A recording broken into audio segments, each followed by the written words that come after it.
এই ম্যাথটা যদি আমরা খেয়াল করে দেখি, এখানে কোনো অংশকে জেড ধরে নিলে অন্য একটা অংশ পাওয়া যায় কিনা সেটাকে ডিফারেন্সিয়েট করবে। হ্যাঁ, পাওয়া যাওয়ার কথা। 1 - x স্কোয়ারকে যদি আমি ডিফারেন্সিয়েট করি, আমি কিন্তু এক্সকে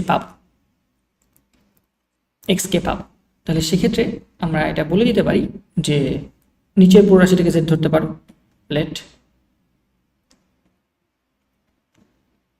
1 - x স্কোয়ারকে আমরা জেড ধরে নিই, এবং এটাকে ডিফারেন্সিয়েট করলে 1কে করলে আসতেছে 0, এবং মাইনাস এক্স স্কোয়ারকে করলে -2x থাকতেছে।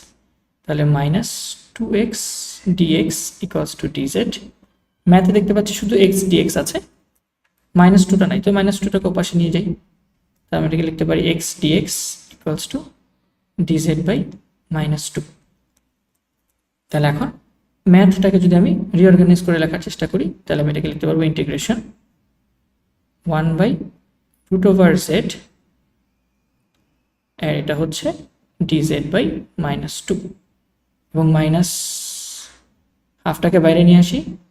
ইন্টিগ্রেশন √z-কে লেখা যায় z টু দি পাওয়ার -1/2, উপরে নিয়ে আসলে z to the power -1/2 plus C, sorry C তো থাকবে না, এখন তো আমরা কিছু লিখি নেই, dz। তাহলে এখানেও আসলে x two the power n এর ফর্মুলা অ্যাপ্লাই হচ্ছে। ইন্টিগ্রেশন আমরা জানি x two the power n dx হচ্ছে x এর পাওয়ার একবারে নিচে পাওয়ারটা চলে আসে।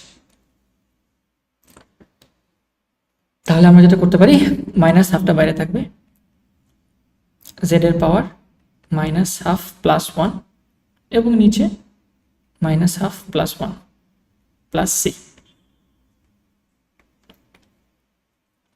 তাহলে -1/2টা বাইরে থাকলো, ইন্টু -1/2 প্লাস 1 মানে কি, z এর পাওয়ার হাফ, -1/2 প্লাস 1 এটা কি হয়, মাইনাস অর্ধেক, আর 1 যোগ করলে কত হয়, শুধু অর্ধেক হয় না, প্লাস হাফ হয় না।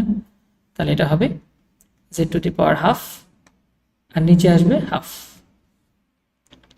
আলটিমেটলি এই হাফ কাটাকাটি চলে যায়, শুধু -1 থাকে, আর প্লাস সি তো দিতেই হবে, আর z to the power half মানে হচ্ছে √z, z to the power half মানে হচ্ছে √z। তাহলে আমরা এটাকে লিখতে পারি -√z প্লাস সি, এবং z কে রপ্তানি করে দিই -√1 - x স্কোয়ার প্লাস সি। এটা হচ্ছে উত্তর। আশা করি সবাই উত্তরটা বুঝতে পেরেছো। এবং এখানে একটা টেকনিক আছে, সেটা হচ্ছে যদি তোমার কাছে 1/√z থাকে, তাহলে সেটা ইন্টিগ্রেশন হচ্ছে 2√z। কি বললাম, এটাকে সূত্র হিসেবে অনেকে মনে রাখার চেষ্টা করে, যে ইন্টিগ্রেশন 1/√x dx এটা হচ্ছে 2√x,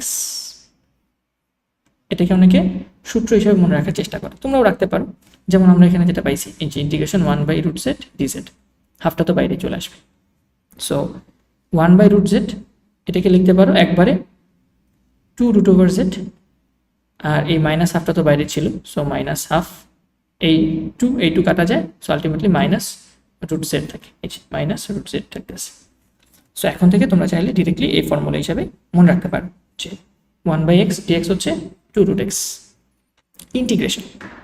ঠিক আছে, আশা করি ম্যাথটা